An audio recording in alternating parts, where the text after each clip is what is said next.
Et à présent, place à notre invité. Sachez que la Syrie a annoncé hier un nouveau gouvernement. Le président syrien par intérim, Ahmed El-Sharaa, a assuré vouloir parvenir à un consensus dans la reconstruction de la Syrie après la chute du président Bachar el-Assad.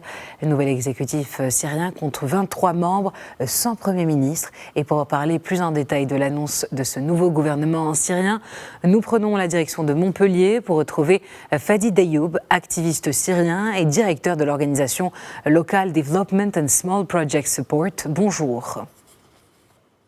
Bonjour. Vous m'entendez? Bonjour. Quelle lecture faites-vous de ce nouveau gouvernement syrien, pour commencer?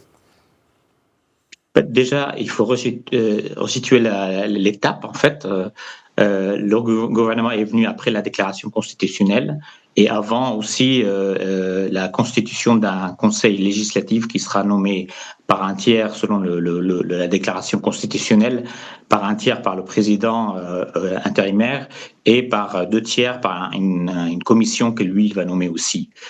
Donc, c'est une étape dans une autre, comme d'autres étapes. En fait, tout est lié. C'est important qu'on passe de la phase quelque part provisoire à une phase de transition. Le gouvernement est arrivé avec un mois de retard par rapport à la date qui était prévue. Donc c'est une étape qui est importante. Maintenant, on attend la prochaine aussi pour savoir le conseil législatif. Et comme ça, on aura tous les éléments normalement pour entamer une phase de transition avec, je dirais, tous les outils en place. Et en fait, l'action sera jugée par l'ensemble des interactions de tous ces outils entre eux. Alors, pour commencer, quelles seront les priorités de ce nouveau gouvernement en matière de politique intérieure? Bon, la première chose en Syrie, il y a plusieurs éléments qui sont importants. D'abord, il faudra établir la sécurité. Il faudra empêcher aussi toutes les violations des droits de l'homme qui continuent à avoir lieu. Il faudra contrôler la stabilité du pays en interne. Il faudra assurer aussi son unité, donc poursuivre la voie de rapprochement avec le nord-est de la Syrie et aussi avec les factions du sud. Après, il faudra aussi, et en parallèle, préparer le rétablissement du pays, le rétablissement économique, social, préparer le chantier de la nouvelle constitution et préparer la transition après vers un gouvernement, et un parlement et un président d'une manière permanente. Et aussi, et c'est aussi important, c'est s'occuper un petit peu des urgences économiques et sociales qui existent dans le pays actuellement. Il faut le rappeler que ce nouveau gouvernement compte aussi en plus des 33 nouveaux ministres, certains qui restent proches de Ahmed El-Sharaa qui ont été redirigés. Alors, ce gouvernement compte aussi 4 ministres issus des minorités, la minorité chrétienne, la minorité druze, la minorité kurde et la minorité alaouite. Est-ce que ceci est un bon signe? En fait, bien sûr que c'est mieux que rien. L'important, c'est de savoir en fait à quel point ces ministres-là, et ça ne s'applique pas à ces 4-là, tous les ministres, à quel point ils vont avoir des marges de manœuvre, sachant qu'en fait, la déclaration constitutionnelle a supprimé le poste du Premier ministre.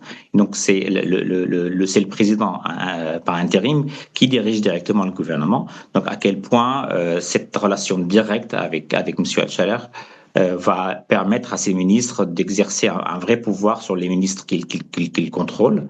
Il faudra aussi voir à quel point il y a une coordination entre ces équipes-là, entre les différents ministres qui va s'opérer. Malheureusement, c'est un cabinet qui ne contient qu'une seule femme. Et c'est regrettable pour la Syrie. Sur 23 ministres, une seule femme, c'est vraiment très, très, très, très peu par rapport à la capacité et à la présence des femmes en Syrie et à la participation des femmes syriennes dans tous les aspects de la vie syrienne. En même temps aussi, ce qu'on voit aussi, c'est que les ministres qui contrôlent les ministères les plus structurants, je dirais, en termes de sécurité en relations internationales, restent très très proches sont dans les mains des gens qui sont issus de HTS, de Hayat Tahrir Sham, donc le ministre de l'Intérieur, des Affaires étrangères et de la Défense. Donc, ce qui veut dire qu'en fait, il y a quand même un contrôle assez fort des loyalistes quelque part sur ce gouvernement-là, sachant aussi que le ministre de la Justice et de l'administration locale, ce sont des gens qui sont très très très proches aussi et qui font partie de HTS. Donc, en fait, quelque part, les vrais ministères où il y a eu un petit peu un certain partage du pouvoir sont beaucoup plus les ministères qui sont liés d'une part à la partie économique. Donc on parle du ministre de la Finance, de l'économie, de l'agriculture, et aussi à un certain degré aussi l'éducation, que ce soit l'éducation nationale ou l'enseignement supérieur. À part ça, il y a quand même une forte couleur de Hayat Tahrir Sham dans ce gouvernement-là. Ce qui est aussi regrettable, c'est qu'il n'y a pas eu, peut-être qu'il y aura à l'avenir avec un remaniement, une fois que l'accord établi et qui a été signé avec les forces démocratiques syriennes dans le nord-est, serait transformé en quelque chose de plus pratique. Pour l'instant, ça reste juste des accords de principe. Donc peut-être une fois que ces accords-là commencent à être mis en place, il y aurait peut-être un remaniement pour inclure une partie de représentation politique quelque part des forces démocratiques syriennes et aussi pour les factions qui sont dans le sud du pays. Alors, vous l'avez dit tout à l'heure, l'annonce de ce gouvernement a été faite 2 semaines après la rédaction d'une déclaration constitutionnelle qui accorde au président par intérim les pleins pouvoirs dans les domaines législatifs, exécutifs et judiciaires. Alors, quels groupes se sont le plus opposés à l'annonce de ce nouveau gouvernement ? Alors, il y a eu beaucoup d'opposition. Déjà, leurs partenaires quelque part dans le nord-est, les forces démocratiques syriennes, par la voie de leur administration autonome, ont déclaré qu'ils n'acceptaient pas la déclaration constitutionnelle. Il y a eu beaucoup de partis politiques et de composantes de la société civile syrienne qui se sont annoncés contre la déclaration. Il est clair que la déclaration certes contient certains points positifs, mais dans son ensemble, en tout cas mon avis personnel, n'est pas garante d'une transition correcte vers une Syrie meilleure à l'avenir. D'ailleurs, elle comporte même certains éléments qui peuvent être par bonnes ou mauvaises intentions néfastes à une transition correcte vers une Syrie démocratique plurielle et